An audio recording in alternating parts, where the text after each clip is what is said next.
경제 소식을 빠르고 친절하게 전달해 드립니다. 오늘 굿모닝 경제는 유혜미 한양대학교 경제금융대학 교수와 함께하겠습니다. 그래서 어서 오세요. 어서 오십시오. 자, 최근 들어서 국내 증시가 살아나는 모습을 보이면서 개인 투자자들이 다시 좀 주식 시장을 찾고 있는 모습을 보이는데 투자자 예탁금이 1년 만에 최대로 늘었다라고 하거든요. 투자자 예탁금이라는 게 정확하게 어떤 뜻인가요? 이 투자자 예탁금이라고 하는 것은 그 주식을 매수하기 위해서 증권사에 예치한 금액, 여기에다가 이제 주식을 팔고 찾지 않은 돈을 의미하는 건데요. 이게 언제든지 주식을 매수하는데 사용될 수가 있기 때문에 증시 대기 자금으로 불립니다. 그러니까 증시 대기 자금이 많을수록 이제 주식 시장에 들어가려고 하는 자금들이 많은 것이니까 주식 시장이 조금 더 훈풍이 불고 좀 과열될 조짐도 보인다고 볼 수가 있겠는데요.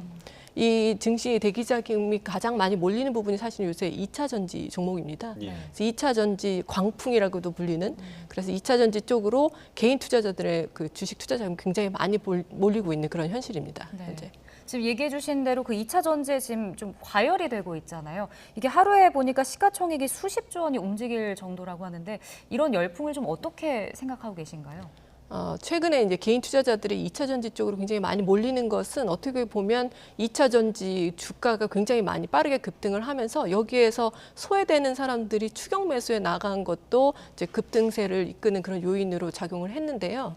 이게 아무래도 성장성이 높은 그런 종목에 투자를 하는 것은 주식 투자자로서 당연한 일이라고 볼 수도 있겠지만 이게 이제 얼마만큼 고평가인지가 상당히 중요한 것이거든요. 네. 근데 현재는 뭐 PBR이라든지 PER이라고 하는 이제 순자산 대비해서 주가가 어느 정도인지 아니면은 이익 대비해서 어느 정도인지 이런 나타나는 전통적인 주식시장에서의 평가 지표들이 있습니다. 이런 게 사실은 성장성이 높은 종목들은 이제 다른 가치주에 비해서는 훨씬 더 높은 것이 사실이긴 한데 다른 성장주하고 비교해도 이 2차 전지 종목들의 PBR이나 PER이 굉장히 높은 수준이거든요. 그래서 지금은 어떤 기초적인 약간 펀더멘탈로 설명하기 좀 어려운 부분까지 고평가가 되어 있어서 지금 이제 2차 전지 종목으로 다시 또 들어가시려고 하는 그런 분들은 좀 주의하실 필요가 있을 것으로 생각됩니다. 네. 그러니까 방금 전에 저희가 그래프로 봤지만 올 1월보다 지금 10배 넘게 뛴 모습을 좀 보실 수가 있고 그야말로 에코프로 광풍이 언제까지 불지 좀 지켜봐야 할 대목인 것 같고요. 부동산 소식도 좀 짚어보겠습니다. 부동산 시장도 이제 많이 개선이 되면서 청약 시장에도 좀 훈풍이 불고 있는 그런 상황입니다. 지난달에 청약자 수가 10만 명에 근접했는데 그래도 이제 지역별로 편차는 지금 큰 상황이죠.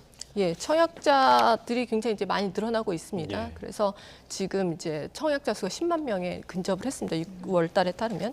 그런데 이 청약 시장이 지역별로 격차가 상당히 큰데요.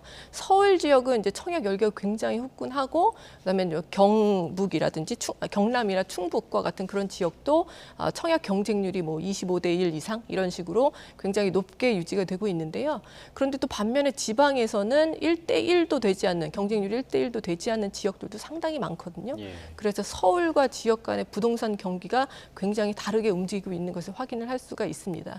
그런데 이렇게 그냥 청약 시장만 최근에 이렇게 부동산이 양극화되는 것이 아니라 이게 약간 추세적으로 주택 가격이 서울과 지방 간에 그 격차가 점점 확대가 되고 있거든요. 그래서 단순히 현재만 그런 것이 아니라 이게 추세적으로 지속되는 것이 앞으로 여러 가지 사회 문제로도 번질 수가 있어서 이런 부분에 좀 주의를 기울여야 될 필요가 있을 것으로 생각됩니다. 네. 이 편차가 또 지금 경매 시장에서 봐도 나타나는 것 같은 게 서울 그리고 강남권에 좀 수요가 몰리더라고요. 강남 3구 같은 경우는 아파트 낙찰 할결이 90%를 넘어섰는데 그럼 부동산 시장 양극화는 뭐 어쩔 수 없는 건가요, 당분간? 네, 당분간은 사실 어쩔 수 없기는 한데요. 이게 제가 말씀드렸듯이 추세적으로 주택 가격도 격차가 확대가 되고 있지 않습니까? 왜냐하면 이 최근에 이렇게 서울이라든지 강남 지역으로 이제 많이 몰리는 이유는 주택 1.3 대책 이후 부동산 관련된 여러 가지 규제가 이제 완화가 되면서 주택 시장이 조금 이제 반등하는 모습을 보이고 있는데 반등을 하는 것이 아무래도 수요가 많이 몰리는 지역, 그러니까 강남 3구라든지 아니면 서울 수도권 이런 지역으로 네. 우선적으로 수요가 몰리고 있는 거거든요. 근데 이게 최근만 그런 것이 아니라 계속 추세적으로 이런 식으로 가고 있다 보니까 지역별로 격차가 계속 확대가 되고 있는데 이것이 뭐 청년, 내 집 마련을 하고 싶어하는 청년들에게도 좀 안 좋은 소식이고요. 네. 서울 지역의 청년들은 내 집 마련하기가 점점 더 어려워진다는 얘기니까요. 그리고 주택을 보유하고 있는 입장에서는 서울 지역에 보유하고 있는지 아닌지에 따라서 또 주택 가격도 격차가 계속 확대되니까 자산의 불평등도도 확대가 되고 이거 이제 경제적 불평등도가 확대되는 경로이기 때문에 정부가 주택 수요를 좀 분산하는 정책을 지역 균형 정책과 더불어서 같이 좀 실행할 필요가 있다고 생각하고 있습니다. 네. 자, 주말 동안에 들어왔던 소식도 좀 다뤄보겠습니다. 조 바이든 미국 대통령이 이 첨단 기술과 관련해서 미국 기업이 중국에 투자를 하는 걸 제한한다. 이런 내용의 행정명령에 곧 서명할 것으로 보인다. 이런 소식이 들어왔었는데 미국 내부에서 또 반발의 목소리도 있었거든요. 이 부분 좀 어떻게 봐야 할까요? 예, 사실은 이제 바이든 행정부 초기부터 이런 이제 움직임이 있었습니다. 그래서 중국에 대해서 투자를 좀 금지하거나 아니면 이제 수출을 제한하거나 하는 그런 조치들을 시행하려고 했었는데 사실 민간 기업 입장에서는 여러 가지 투자라든지 수출이 제한되는 것이 반갑지 않은 소식이기 때문에 그것에 대한 반발이 많이 있었습니다. 그런데 최근에 좀 분위기가 바뀌어가지고 이것이 행정명령을 통해서 이렇게 대중 투자를 좀 금지하는 것이 조금 더 힘을 받을 수 있는 그런 환경이 조성이 되고 있는데요. 얼마 전에 상원에서도 대중 투자를 금지하는 법안이 통과가 됐습니다. 그래서 이번에는 조금 더 이것이 더 진전될 것으로 보이고 있습니다. 이렇게 되면 그럼 이제 중국 같은 경우는 이제 완전히 분리돼서 첨단 기술 분야에서 좀 고립될 가능성이 커지는 것 아닌가요? 네, 그렇습니다. 그동안 이제 중국에 굉장히 여러 가지 신생 기술을 바탕으로 한 기업들이 많이 있었습니다.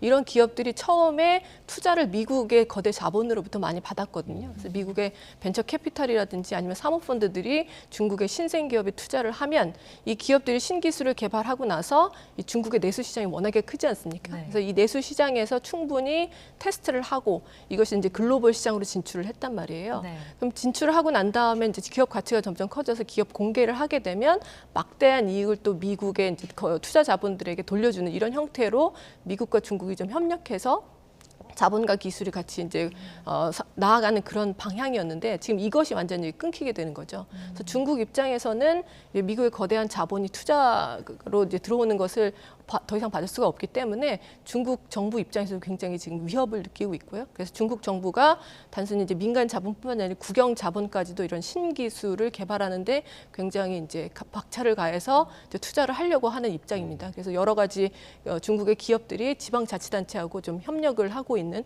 그런 상황이라고 볼 수가 있겠습니다. 네. 그러니까 중국 입장에서도 이제 이러한 분위기에 대응을 해야 되는 그런 상황인데 당장 다음 달부터 갈륨 또 게르마늄 수출을 통제한다 이렇게 지금 얘기가 들어와 있습니다. 그러니까 자원을 조금 무기화하는 듯한 그런 느낌이거든요. 이 광물들에 대해서 좀 설명을 좀 해주시죠.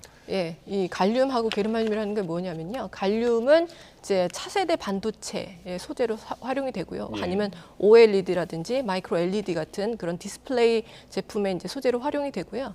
게르마늄 같은 광물은 반도체 공정용 가스의 소재로 활용되는 그런 예. 이제 광물입니다. 그래서 이 두 가지 광물이 이제 수출을 제한한다는 조치를 이제 중국에서 발표를 해서 다음 달 1일, 즉 내일부터 이 수출을 허가를 한다는 거죠. 그래서 신고를 하면 이제 허가를 해주는 것인데 이제 허가를 하게 되니까 아무래도 이제 통제가 되겠죠. 그런데 이 중국의 광물을 이제 수출을 제한하게 되면 결국엔 세계 시장에서 이 광물의 가격이 오르지 않겠습니까? 네. 사실은 이제 유럽 연합에서 핵심 광물이라고 하는 것에 이제 보고서를 발표한 적이 있었는데요. 이 세계의 핵심 원자재로 고려가 되는 그런 광물들 51종인데 이 중에서 세계 시장 점유율이 중국이 1위인 제품이 무려 33종에 달합니다. 예. 그리고 10종에 대해서는 중국이 100%를 세계 시장에 공급을 하고 있거든요. 예. 그러니까 현재는 이 두 가지 광물의 수출 허가제를 실시한다고 하고 있지만 만약에 그 수출 허가제가 실시되는 광물의 종류가 좀 많아진다. 예.